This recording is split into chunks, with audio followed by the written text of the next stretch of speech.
Saudara, pemerintah Kabupaten Aceh Tengah mengambil langkah tegas terhadap oknum pengelola wisata yang diduga melakukan pungutan liar dengan menggunakan media pungut ilegal di beberapa objek wisata di wilayah Aceh Tengah.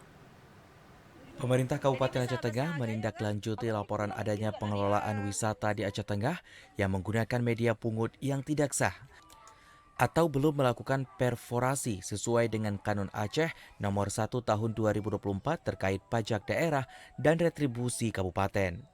Kepala Bidang Pendapatan Badan Pengelolaan Keuangan Kabupaten Aceh Tengah, Anhar menyampaikan pihaknya terus melakukan upaya pencegahan kebocoran pendapatan asli daerah melalui sektor wisata dengan memfasilitasi pengelola wisata untuk melakukan perforasi atau pengesahan media pungut yang akan diberikan kepada pengunjung sebagai mekanisme pengendalian pendapatan daerah.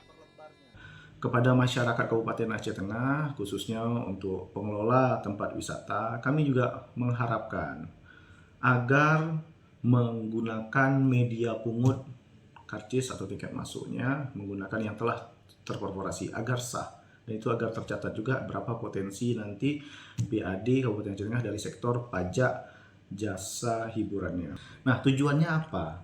Tujuannya agar semua media pungut yang digunakan oleh masyarakat atau pengelola tempat wisata tersebut tercatat, sehingga kami tahu berapa potensi jumlah pendapatan pajak dari sektor pariwisata atau rekreasi tersebut.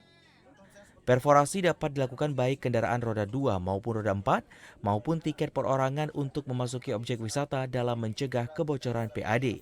Mengingat Aceh Tengah merupakan daerah destinasi wisata yang kerap dikunjungi wisatawan pada saat musim libur. Dari Aceh Tengah, Mutia TVRI melaporkan.